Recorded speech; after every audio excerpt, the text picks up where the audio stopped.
Hey everyone, today we'll be looking at a 2019 horror thriller movie called The Other Lamb. Let's get into it. The movie starts with two young ladies, Selah and Tamar, sitting close to a waterfall. They seem to be having a cordial time as they fix their gaze on the waterfall. The movie portrays an isolated community, inhabited almost entirely by women and girls. The community of women is headed by only one single male that resides among them, and they seem to worship him. They refer to him as the shepherd. The shepherd, in turn, calls the women his wives and the children his daughters. In the next scene, we see the shepherd and his wives having dinner. When he's done eating, he thanks his wives and his daughters. As the shepherd makes his way to his bedroom, he selects one of his wives that would go with them for the night. The next morning, the shepherd, his wives and daughters gather in the courtyard. As the shepherd addresses them, Selah fixes her gaze on him. She seems to like him a lot. The shepherd ends his sermon and tells them to pray. As they pray to him, he dips his hands into the blood of a sacrificed lamb and rubs it on the faces of his wives and his daughters. Moments later, Selah and Tamar are standing together as they sight the shepherd from afar. Selah wants to be alone with the shepherd, so she sends Tamar on an errand. As Selah and the shepherd take a walk, he teases her and tells her that she's just as beautiful as her mother. Selah softly tells the shepherd to tell her the story of the first time he saw her mother, and this creates a romantic moment between them for a while. The shepherd breaks the silence and tells her to get her hair braided as he leaves the scene. In the following scene, we see one of the wives, named Eloise, narrating her experience with the shepherd. She tells Selah and another sister about the blissful and perfect experience she had with the shepherd. Selah doesn't seem to be happy with this. She responds to Eloise harshly because Eloise is the same age as them. The other sister scolds Selah for talking to a wife in that manner, as the shepherd has made it clear that daughters are meant to respect their wives.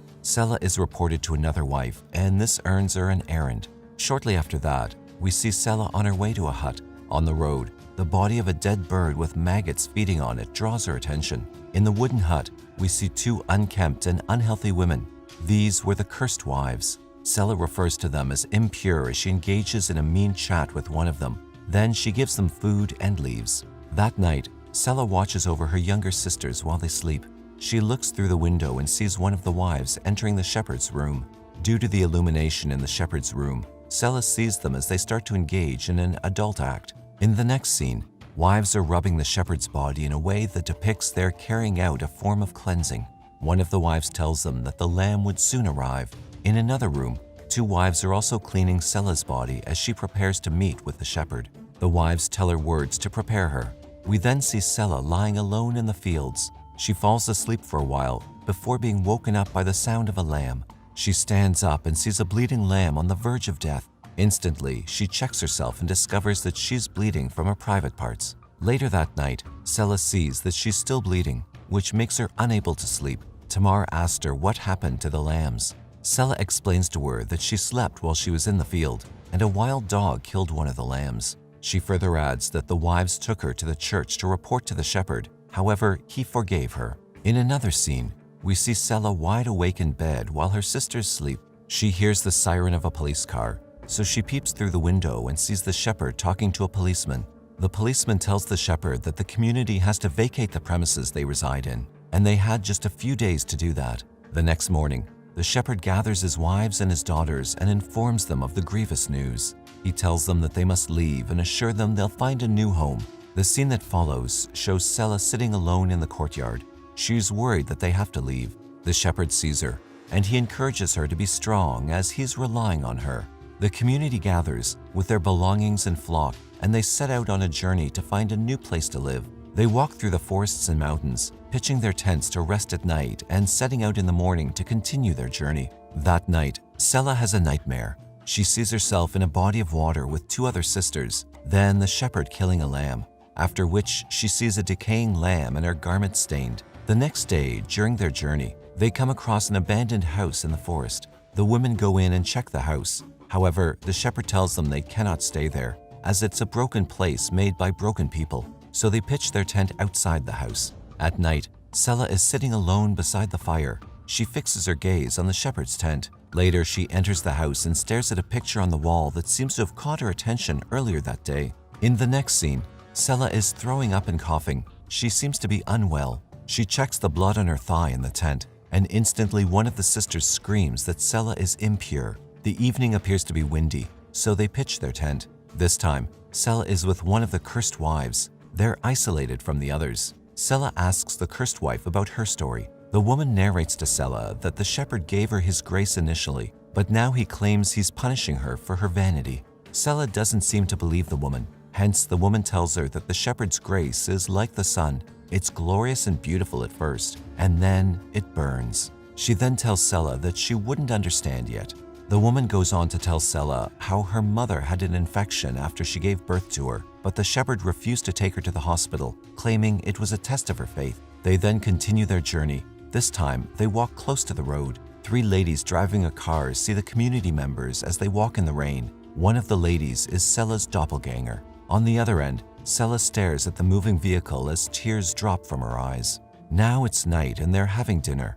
Selah stares meanly at Eloise's pregnant tummy. Eloise also stares back at Selah as she rubs her tummy. Soon after, Selah sits with the cursed wife. Selah asks her why she's still sticking around. The cursed wife replies to Selah that she's afraid of leaving, as she's been there for a long time and she doesn't even know who she is anymore. In a new scene, we get to see Eloise in distress. She's in labor. The other wives tell her to birth the baby, but Eloise is reluctant to have a baby at that spot. Eventually, Eloise births the baby. However, she dies. During her cremation, the cursed wife blames the shepherd for Eloise's death and calls him by his real name, Michael. Moments later, Selah noticed the cursed wife had stopped journeying with them, so she goes back and asks her why she stopped. The cursed wife informs her that the shepherd intends to abandon Eloise's baby in the forest because it's a boy, and there can only be one male in the community, which is himself. With this, the cursed wife decides to take care of the baby. She bids Selah farewell and goes her separate way. In the subsequent scene, we see that all the women are tired of walking. They are exhausted. They sit on the floor like they've lost hope. Tamar then tells them she sees something on the other side. Tamar's statement seems to annoy the shepherd. He yells at her to lead them while continuously hitting her. Selah is not happy with the shepherd for this brutal act. Moments later, they finally arrive at a valley with a body of moving water. Their hopeless faces brighten. The shepherd calls the place Eden, and they settle there. Not long after, the shepherd baptizes each one of them. When it was Selah's turn, he decides to keep her head underwater for an extended period. This causes her to almost drown. The scene that follows shows the sisters sleeping in their tent. Selah and Tamar are still awake. The shepherd comes to their tent and calls Selah to come to his tent. Tamar advises her not to go, but Selah turns deaf ears to Tamar's advice and she goes to the shepherd's tent. In the shepherd's tent, Selah lays on his bed. The shepherd caresses Selah's body, telling her she's beautiful. He goes ahead to force his fingers into Selah's mouth and forces himself on her. This annoys Selah. She sees a vision of her sisters killing the shepherd. The following morning, the sisters discover that the wives are all gone. They search the woods and then go to the shore, where they see the shepherd kneeling with the garments of the wives, but the wives are nowhere to be found. The shepherd tells them he had to take that path for the daughters to become wives. He beckons on Selah, calling her his wife. Selah responds by telling him he's not their shepherd and she doesn't want his grace. Selah's statement annoys the shepherd and he slaps her. This makes Selah furious and she retaliates by slapping him. In the final scene, 2 patrol officers found the lifeless bodies of the wives in the marsh. The 2 officers go into the forest and they find the shepherd's body tied in between 2 trees with a ram's horn on his head. The movie ends with the sisters gathering together with Selah holding a kid.